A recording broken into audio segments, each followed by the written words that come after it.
Hello student, स्वागत है आपके अपनी YouTube channel Shakya education academy में। आज हम चैप्टर नंबर 2 गॉस की प्रमेय के आंकड़ प्रश्न हल करेंगे। प्रश्न नंबर 1 है, यदि 17.7 पिको कूलाम आवेश 10 सेंटीमीटर भुजा वाले घन के केंद्र पर रखा हो तो घन की प्रत्येक सतह से निकलने वाले वैद्युत फ्लक्स का मान ज्ञात कीजिए। तो घन के केंद्र पर आवेश रखा हुआ है, ये हमें दिया गया है Q बराबर 17.7 पिको कूलाम। ठीक है, पिको कूलाम हमें आवेश दिया गया है। अच्छा, ये घन के केंद्र पे रखा हुआ है। इसको पिको कूलाम आवेश को हम जो है कूलाम में बदल दें तो 10⁻⁻12 कूलाम से गुणा कर देंगे। ठीक है, और हम जानते हैं एप्सिलॉन नॉट बराबर होता है 8.85 10⁻⁻12 कूलाम स्क्वायर प्रति न्यूटन मीटर स्क्वायर। ठीक है, चूँकि घर में 6 फलक होते हैं तो हमें निकालना है किसी एक फलक से होकर गुजरने वाला वैद्युत फ्लक्स। तो गॉस की प्रमेय लगाएंगे। घन के किसी एक पृष्ठ से होकर गुजरने वाला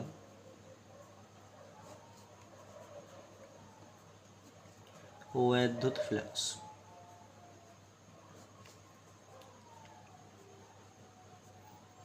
गॉस की प्रमेय हम जानते हैं किसी बंद पृष्ठ से होकर गुजरने वाला फ्लक्स फाई इक्वल टू होता है Q अपॉन एप्सिलॉन नॉट।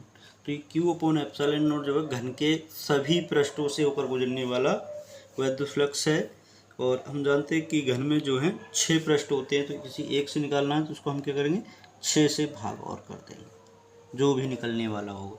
तो फाई इक्वल टू 1/6 Q का मान रखेंगे 17.7 गुणा 10⁻⁻12 अपॉन एप्सिलॉन नॉट का मान 8.85 10⁻⁻12। 8.85 से 17.7 काटेंगे तो ये 2 बार में कट जाएगा। 10⁻⁻12 से 10⁻⁻12 कट जाएंगे तो ये फाई इक्वल टू आ जाएगा आपका 2/6 यानी कि 1/3, या इसको हम लिख सकते हैं 0.33 न्यूटन मीटर स्क्वायर प्रति कूलाम। ठीक है, तो घन के किसी एक पृष्ठ से होकर गुजरने वाला वैद्युत फ्लक्स आ गया। प्रश्न नंबर 2 है, यदि किसी 8 सेंटीमीटर भुजा वाले एक घन के केंद्र पर 1 कूलाम आवेश रखा जाए तो घन के किसी फलक से बाहर आने वाले फ्लक्स की गणना कीजिए। तो घन के केंद्र पर आवेश रखा हुआ है 1 कूलाम, तो Q बराबर हम लिख देंगे 1 कूलाम। ठीक है, और एप्सिलॉन नॉट बराबर हम जानते हैं 8.85 10⁻⁻12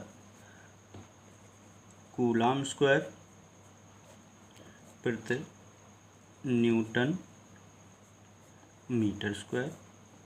ठीक है, गॉस की प्रमेय से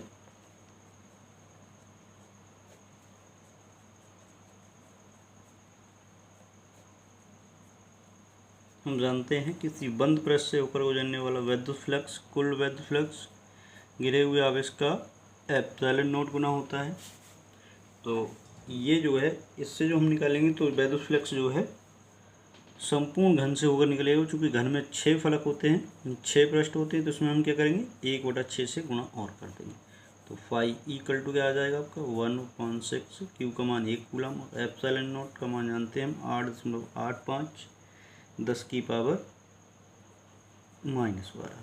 ठीक है, घातों को ऊपर ले जाएंगे तो ये घातें हो जाएंगी 1 गुणा 10⁻⁻12 और इधर 6 और 8.85 की गुणा करके जब एक को भाग करेंगे तो आपका ये आ जाएगा फाई ई इक्वल टू 1.88 गुणा 10⁻10 न्यूटन मीटर स्क्वायर प्रति कूलम कूलम। प्रश्न नंबर 3 है,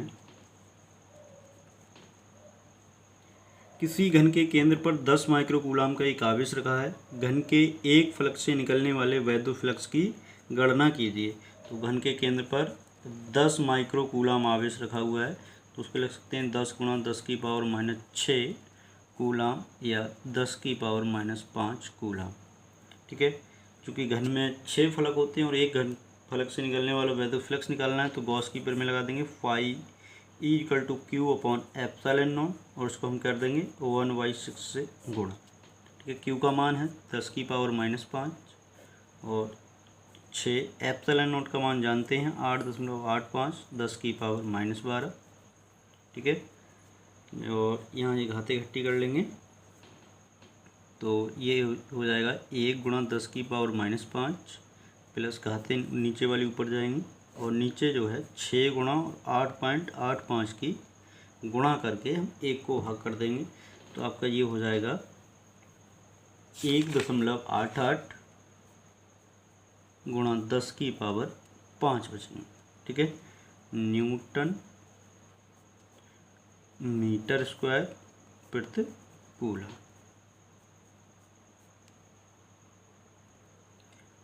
प्रश्न नंबर 4 है, एक समान वैद्युत क्षेत्र सदिश E वेक्टर बराबर 2i cap plus 3j cap minus 4k cap volt प्रति मीटर में एक पृष्ठ के क्षेत्रफल A वेक्टर बराबर minus 4k cap metre square से जुड़ने वाले वैद्युत फ्लक्स की गणना कीजिए। तो प्रश्न नंबर 4 में हमें वैद्युत क्षेत्र वेक्टर E दिया गया है 2i cap plus 3j cap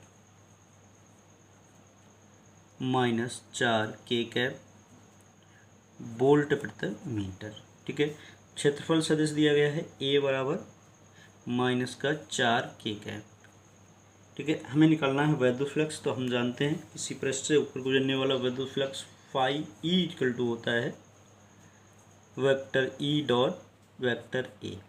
ठीक है, वेक्टर E और वेक्टर A का हम डॉट प्रोडक्ट निकाल देंगे। तो E की value 2i cap 3j cap minus 4k cap, इसकी डॉट प्रोडक्ट निकालना है हमें माइनस के 4k कैप के साथ।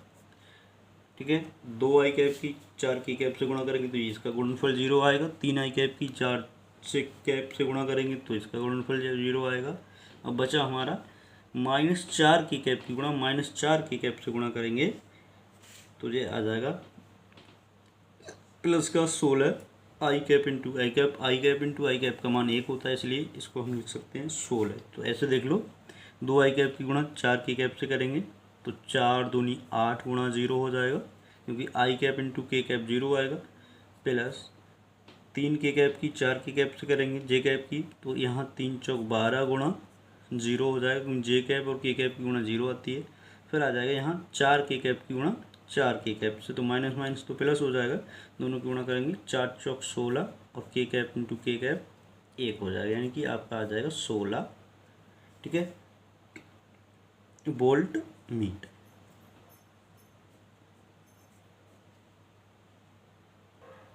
प्रश्न नंबर 5 है, वैद्युत स्थैतिक क्षेत्र E वेक्टर बराबर 2i cap plus 4j cap plus 7k cap में रखने पर पृष्ठ S वेक्टर 10j कैप से होकर कितना फ्लक्स बाहर आएगा। ठीक है, तो हमें यहाँ E वेक्टर दिया गया है इस प्रश्न में 2i cap plus 4j cap plus 7k cap. ठीक है, और क्षेत्रफल वेक्टर S दिया गया है पृष्ठ का 10j कैप। ठीक है, तो वैद्युत फ्लक्स निकालना है तो फाई E बराबर हम लगा देंगे vector E dot vector S। Vector E का मान 2i cap 4j cap plus 7k cap into 10j। ठीक है, 2i कैप की j से करेंगे 10j कैप से, तो 10 दूनी 20 गुणा 0। ठीक, उसी प्रकार से 4 धाई 40 के जे कैप इंटू जे कैप 1 हो जाएगा, प्लस 7 धाई 70 और के कैप इंटू जे कैप 0 हो जाएगा, यानी कि ये भी 0, ये तो 40 और ये 0, यानी कि टोटल हमारा आएगा 40। ठीक है, विद्युत फ्लक्स का मात्रा क्या होगा, वोल्ट मीटर। प्रश्न नंबर 6 है, एक वैद्युत क्षेत्र में वैद्युत क्षेत्र की तीव्रता E vector 1.2 i cap plus 1.6 j cap Newton प्रति कूलम दी गई है। वाई जेड तल के समांतर 0.2 मीटर स्क्वायर क्षेत्रफल के आयताकार समपृष्ठ से संबद्ध वैद्युत फ्लक्स ज्ञात कीजिए। तो यहाँ हमें जो है वैद्युत क्षेत्र की तीव्रता ई वेक्टर दिया गया है 1.2 i cap plus 1.6 j cap Newton प्रति कूलम। ठीक है, अच्छा, तो वाई जेड तल के समांतर हमें कोई जो है क्षेत्रफल सदिश दिया गया है 0.2 वर्ग मीटर। ठीक है, तो यहाँ लिख दें वाई जेड तल के समांतर स्थित पृष्ठ के लिए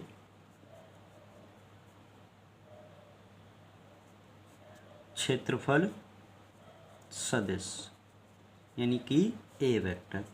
ठीक है, तो ए वेक्टर क्या होगा, वैसे क्षेत्रफल का मान हमें दिया है 0.2 वर्ग मीटर, तो ये 0.2 वर्ग मीटर।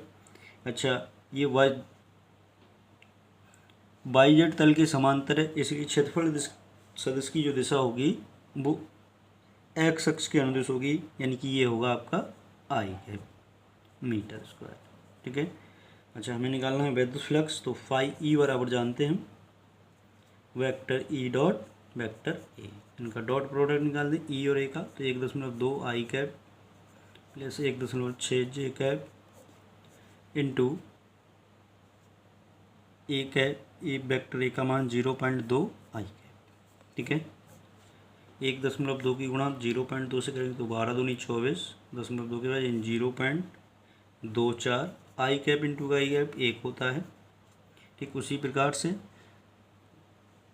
0.2 आई कैप की गुणा इसमें करेंगे तो 16 दूनी 32, 0.32 और जे कैप इंटू आई कैप 0 होता है, यानी कि जे आपका आ जाएगा 0.24 प्लस 0, यानी कि 0.24 न्यूटन मीटर स्क्वायर प्रति कूलम। प्रश्न नंबर 7 है, 4500 फ्लक्स रेखाएं किसी निश्चित आयतन के क्षेत्र के भीतर जा रही हैं तथा 2500 फ्लक्स रेखाएं उस क्षेत्र से बाहर निकल रही हैं, उस क्षेत्र के भीतर कितना आवेश है। ठीक है, तो हम जानते हैं किसी पृष्ठ से के अंदर प्रवेश करने वाली वैद्युत फ्लक्स रेखाएं से जो फ्लक्स होगा वो ऋणात्मक होगा, और जो पृष्ठ से बाहर निकलने वाली रेखाओं के कारण जो फ्लक्स होगा वो धनात्मक होगा। ठीक है, तो 4500 फ्लक्स रेखाएं बाहर आ रही हैं तो ये ऋणात्मक फ्लक्स होगा, यानी 4500, और 2500 फ्लक्स रेखाएं बाहर आ रही हैं तो ये धनात्मक होगा। तो कुल वैद्युत फ्लक्स फाई ई बराबर हो जाएगा आपका फाई 1 प्लस फाई 2, यानी कि -4500 प्लस 2500, यानी कि माइनस का 2000 न्यूटन मीटर स्क्वायर प्रति कूलम। ठीक है, हमें जो है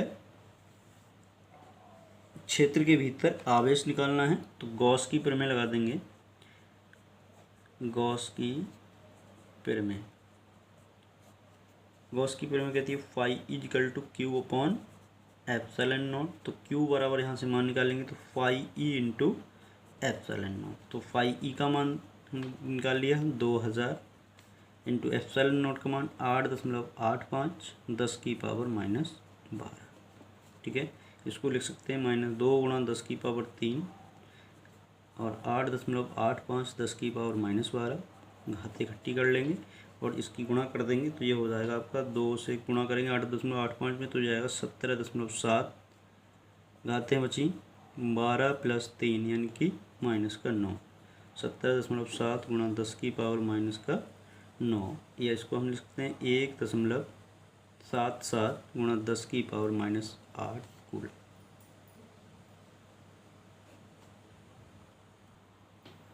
प्रश्न नंबर 8। एक वृत्ताकार समतल प्लेट की त्रिज्या 0.1 मीटर है। ये 10⁴ न्यूटन प्रति कूलाम की तीव्रता के वैद्युत क्षेत्र में इस प्रकार रखी है कि प्लेट का तल क्षेत्र की दिशा से 30 डिग्री कोण बनाता है। इस प्लेट के लिए संपूर्ण क्षेत्रफल से गुजरने वाले वैद्युत फ्लक्स की गणना कीजिए। तो यहाँ वृत्ताकार प्लेट दी गई है, इसकी त्रिज्या कितनी है? 0.1 मीटर। तो आर बराबर लिख लेंगे हम 0.1 मीटर। ठीक है, वृत्ताकार प्लेट है, इसकी त्रिज्या 0.1 मीटर। और यहाँ वैद्युत क्षेत्र की तीव्रता इस प्रश्न में दी है E बराबर 10⁴ न्यूटन प्रति कूलाम। ठीक है। अच्छा, प्लेट का तल जो है वैद्युत क्षेत्र की दिशा से थीटा कोण बनाता है, यानी 30 डिग्री कोण बनाता है। तो अब हमें जो कोण चाहिए वो क्षेत्रफल सदिश और वैद्युत क्षेत्र वेक्टर के बीच चाहिए, क्योंकि प्लेट का तल जो है वैद्युत क्षेत्र के साथ 30 अंश का कोण बना रहा है, और हमें चाहिए क्षेत्रफल सदिश और वैद्युत क्षेत्र ई वेक्टर के बीच का कोण। और हम जानते हैं किसी तल पर जो है क्षेत्रफल सदिश जो होता है उसके लंबवत होता है। तो थीटा इक्वल टू जो होगा वो लंबवत होगा, तो ये 90 में से हम घटा देंगे ये 30 वाला कोण। तो वैद्युत क्षेत्र और क्षेत्रफल वेक्टर इन दोनों के बीच जो कोण होगा वो 60 डिग्री होगा। तो प्लेट से गुजरने वाला वैद्युत फ्लक्स निकालेंगे तो फाई ई बराबर हम जानते हैं वेक्टर ई डॉट ए। अच्छा, इनका मॉड लेंगे तो ये हो जाएगा ई ए कॉस थीटा। ठीक है, तो ई इंटू ए, प्लेट का क्षेत्रफल लगाएंगे तो ये पाई आर स्क्वायर, क्योंकि प्लेट कैसी है? वृत्ताकार है, कॉस थीटा। वैल्यू रख दें सबकी। ई का मान 10⁴, पाई का मान जानते हैं 3.14 होता है, आर स्क्वायर 0.1 का स्क्वायर हो जाएगा, और कॉस 60। ठीक है, ये 10⁴, इसको 3.14 लिख दिया, इसको लिख दिया 0.01, और कॉस 60 की वैल्यू 1/2। ठीक है, इसको काट लें। 2 एकम 2, 2 एकम 2, 2 पंजे 10, 2 सत्ते 14। तो ये हो जाएगा आपका 1.57, घातें हो जाएंगी आपकी 10⁴, और इसको लिख सकते हैं 1 × 10⁻²। तो ये घातें इकट्ठी कर लें, 1.57 10⁻4 और -2, यानी कि ये आएगा आपका 1.57 × 10⁻² न्यूटन मीटर स्क्वायर प्रति कूलाम। प्रश्न नंबर 9 है, एक समरूप वैद्युत क्षेत्र E 5 × 10⁻³ आई कैप न्यूटन प्रति कूलाम में एक 10 सेंटीमीटर भुजा वाला वर्गाकार समतल पृष्ठ YZ तल के समांतर स्थित है। पृष्ठ से कितना वैद्युत फ्लक्स गुजरेगा यदि पृष्ठ का तल x अक्ष की दिशा से 30 डिग्री कोण बनाता है? तब कितना वैद्युत फ्लक्स होगा? तो यहाँ में जो वैद्युत क्षेत्र ई वेक्टर दिया गया है, ई वेक्टर बराबर 5 × 10⁻³ आई कैप न्यूटन प्रति कूलाम दिया गया है। ठीक है, और वर्ग 10 सेंटीमीटर वर्गाकार का समतल पृष्ठ है, तो क्षेत्रफल हो जाएगा ए बराबर, क्योंकि वर्ग का क्षेत्रफल होता है भुजा स्क्वायर, तो उसको लिख देंगे हम 10 का स्क्वायर, यानी कि 100 वर्ग सेंटीमीटर। इसका वर्ग मीटर बना लेंगे तो 100 × 10⁻⁻4 से गुणा कर लेंगे, ये आ जाएगा वर्ग मीटर में। तो ये हो जाएगा 10⁻⁻2 वर्ग मीटर। ठीक है। अच्छा, जो वर्गाकार समतल पृष्ठ है वो YZ तल के समांतर है, तो इसके लिए संगत जो है क्षेत्रफल सदिश होगा वो x अक्ष की दिशा में होगा, यानी ए वेक्टर जो होगा वो क्या होगा? 10⁻⁻2 आई कैप, कि ये x अक्ष की दिशा में होगा, क्योंकि जो वर्गाकार समतल पृष्ठ है वो YZ तल के समांतर है। तो ये हो जाएगा 10⁻⁻2 आई कैप वर्ग मीटर। तो गुजरने वाला विद्युत फ्लक्स फाई ई बराबर गॉस की प्रमेय से, सॉरी फाई ई बराबर हम लगाएंगे ई डॉट ए, ठीक है। वेक्टर ई का मान है 5 गुणा 10⁻³ आई कैप, इसका डॉट प्रोडक्ट निकाल देंगे हम 10⁻⁻² आई कैप के साथ, ठीक है। तो ये हो जाएगा आपका 5 गुणा 10⁻³ गुणा 10⁻⁻² आई कैप इंटू आई कैप 1 होता है, तो जाएगा आपका 5 गुणा 10⁻³ - 2 यानी कि 5 गुणा 10 यानी कि 50, ठीक है, न्यूटन मीटर स्क्वायर प्रति कूलम। इस प्रश्न में अब आगे दिया है, यदि पृष्ठ का तल जो है एक्स अक्षीय दिशा से 30 डिग्री कोण बनाता है तो विद्युत फ्लक्स कितना होगा। तो पृष्ठ का तल जो है एक्स अक्षीय दिशा से 30 कोण बनाता है, तो क्षेत्रफल सदिश और वैद्युत वेक्टर के बीच के जो कोण होगा वो होगा हमारा 90 - 30 यानी कि 60 डिग्री। तब फिर से फार्मूला निकालना, वैद्युत फ्लक्स निकलने वाला वेक्टर की ई ए कॉस थीटा, ई ए की वैल्यू हम पहले निकाल चुके हैं 50 और यहाँ आ जाएगा कॉस 60, तो ये हो जाएगा 50 इंटू कॉस 60 की वैल्यू 1/2, तो उसे काटेंगे तो ये आ जाएगा 25, यानी कि अब विद्युत फ्लक्स जो है 25 न्यूटन मीटर स्क्वायर प्रति कूलम गुजरेगा। प्रश्न नंबर 10 में चित्र अनुसार 2 बंद गोलीय पृष्ठ दिखाए गए हैं। एक पृष्ठ आपका एस डैश है बड़ा वाला, एक छोटा पृष्ठ है एस, ठीक है। इसमें हम जो है हमें आवेश क्यू का, कैपिटल क्यू का मान ज्ञात करना है और हमें जो है Q1 Q2 Q3 के मान दिए गए हैं। और एक चीज़ और बताई गई है इस प्रश्न में कि पृष्ठ एस डैश से होकर गुजरने वाला वैद्युत फ्लक्स, यानी इस बड़े वाले गोलीय पृष्ठ से होकर गुजरने वाला वैद्युत फ्लक्स इस छोटे वाले गोलीय पृष्ठ से होकर गुजरने वाले वैद्युत फ्लक्स का 4 गुना है। यानी कि पृष्ठ एस डैश से होकर गुजरने वाला वैद्युत फ्लक्स फाई ई किससे, एस डैश से होकर गुजरने वाला वैद्युत फ्लक्स, और पृष्ठ एस से होकर गुजरने वाला वैद्युत फ्लक्स ये जो है 4 गुना है। एस डैश से होकर गुजरने वाला वैद्युत फ्लक्स और एस से होकर गुजरने वाले वैद्युत फ्लक्स का 4 गुना है।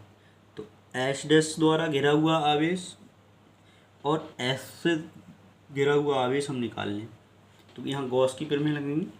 पृष्ठ जो एस डैश है इससे घिरा हुआ आवेश देखो Q है, Q1 है, Q2 है और Q3, यानी ये बड़ा वाला जो बंद गोलीय पृष्ठ है इसके द्वारा इसके अंदर जो भी आवेश आ रहे हैं उन सब वो सब इसके द्वारा घिरे हुए हैं। तो कौन कौन से बड़े पृष्ठ द्वारा एस डैश द्वारा घिरा हुआ आवेश है, Q1 है, ठीक है, Q2 है, Q3 है और कैपिटल Q है, वटे एप्सिलॉन नॉट। गॉस की प्रमेय हेतु कहती है घिरे कुल आवेश का 1/एप्सिलॉन, तो घिरा हुआ कुल आवेश लगा लिया हमने और उसका कर दिया 1/एप्सिलॉन नॉट गुना इंटू 4 गुना एस द्वारा घिरा हुआ आवेश, पृष्ठ एस द्वारा घिरा हुआ आवेश देखो Q1 है, Q2 है, Q3, इसके बाहर Q है, यानी यहाँ हो जाएगा Q1 + Q2 + Q3 अपॉन इसका भी कितना 1/एप्सिलॉन नॉट गुना, ठीक है। तो एप्सिलॉन नॉट से एप्सिलॉन नॉट कट जाएगा। अब यहाँ बचा हमारा Q1 + Q2 + Q3 plus capital Q बराबर 4 इंटू Q1 + Q2 + Q3, ठीक है। Q1 की वैल्यू लगा दो, Q2 की वैल्यू लगा देंगे, तो यहाँ Q1 की जो वैल्यू है वो है 1 माइक्रोकूलम, सब माइक्रोकूलम में लगा लें 1 माइक्रोकूलम। Q2 की वैल्यू -2 माइक्रोकूलम। Q3 की वैल्यू ये प्लस है 9.854 माइक्रोकूलम और कैपिटल Q का हमें मान ज्ञात करना है। इधर आ जाओ 4 इंटू Q1 की वैल्यू 1, Q2 की वैल्यू -2, Q3 की वैल्यू 9.854 माइक्रोकूलम। इधर जे जोड़ो 9 और 1 10, यानी कि ये हो जाएगा 10.854 - 2 + Q। इधर हो जाएगा 4 इंटू 9 और 1 10 - 2, 10.854 -2, तो ये बचा आपका 8.854 प्लस कैपिटल क्यू। इधर बचा आपका 8.854 इंटू 4 मल्टीप्लाई में बचा। हमें चाहिए कैपिटल क्यू का मान, तो कैपिटल क्यू बराबर हो जाएगा, इसकी पहले 4 से गुणा कर दे, 4 चौक 16, 4 पंजे 20, 21 हासिल 2, 4 अट्ठे 32 और 2 34 हासिल 3, 4 अट्ठे 32 और 3 35, 0.3 स्थान के बाद यानी 35.416 माइनस इधर वाला अब इस ले जाके घटा दें तो 8.854, ये घटा लेंगे। 6 में से 4 गया 2, यहाँ 11 में से 5 गया 6, यहाँ बचा 3, 13 में से 8 गया 5 और यहाँ बचा 4, 4 में से 8 गया, अच्छा जी तो घटा दिया हमने, दोबारा से देख लें। 6 में से 4 गया 2 और 11 में से 5 गया 6, यहाँ बचे 3, इधर से दाही ले लो, यहाँ हो गए 13, 13 में से 8 गया 5, ठीक है, यहाँ बचा 4 और 4 इधर से दाही ले लो, यहाँ हो 14, 14 में से 8 गया 6, यहाँ बचा 2, 10 में लगाएंगे 1 2 3 अंक के बाद, तो जा जाएगा आपका कैपिटल क्यू का मान 26.562 माइक्रो कूलम।